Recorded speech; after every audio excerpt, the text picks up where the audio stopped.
Arutwo na arutani a cukuru wa airĩtu wa Icuga uri wodi-inĩ ya Karatina gĩcigo-inĩ kĩa ũmbunge kĩa Mathira nĩ makũngũĩire kĩheo kĩa mbathi njerũ kuma kũrĩ mũmbunge wao.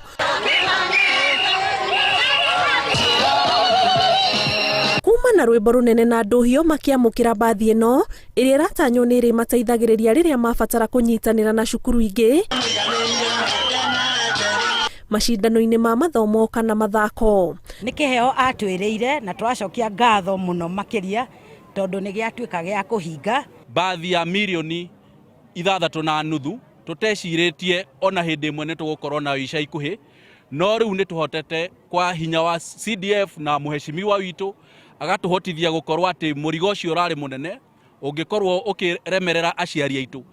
Nakuo cukuru-inĩ wa mũthingi wa Ũnjirũ, aciari nĩ makenereire riri mwerũ wa irathi na wabici cia cukuru wao, makiuga gũthondekwo kwa irathi, gũkorogerwo gwacio, gwĩkĩrwo matisha na kũhakwo rangi nĩ gũtũmĩte arutwo marahũke na makanyihĩrio ng'endo cia thibitarĩ iria iraumanaga na arutwo kũrwara nĩ ũndũ wa rũhuho kana rũkũngũ. Hau mbere ciana nĩ irakoragwo nginya mahoma, iratũragĩirwo araga homa gũkũ nĩ ũndũ wa rũkũngũ.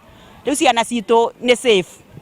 Na nĩ ndĩracokia ngatho nĩ ũndũ wa cukuru ũyũ witũ tondũ tene kũrarĩ kwa ndoro gũtirarĩ gũthaka, no rĩu nĩ kwega. Nĩ gwĩkĩra tairo na gũthaka na ciana citũ rĩu nĩ tuona performance ũrĩa ihana, no tũcokerie mũheshimiwa witũ ngatho nĩ ũrĩa twĩkĩte. Mũmbunge Rigathi Gachagua augĩte ihinda-inĩ rĩa mwaka ũmwe wa ofici ya NGCDF yahũthĩrire ciringi milioni 150 gũthondeka macukuru ma sekondari na ma mũthingi, na tabarĩra ici no igũthiĩ na mbere. Gũgwetagwo Mathira ya gĩthomo na gĩthomo gitũ nĩ gĩathire thĩ, koguo twĩna mũbango mũnene mũno wa gũthondeka macukuru maitũ. Mwaka ũyũ ũrahĩtũkire tũrahũthĩrire milioni 150 kũrenovate macukuru maitũ, gwĩkĩra mabati, gwĩkĩra tairo, kũhaka rangi, o tũkĩgeria gũthondeka kũgĩa na rĩera rĩega rĩa gĩthomo.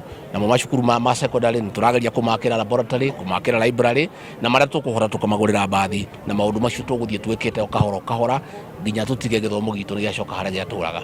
Kĩribotera Inooro TV, njĩtagwo Ani Ngigĩ wa Nyamũ.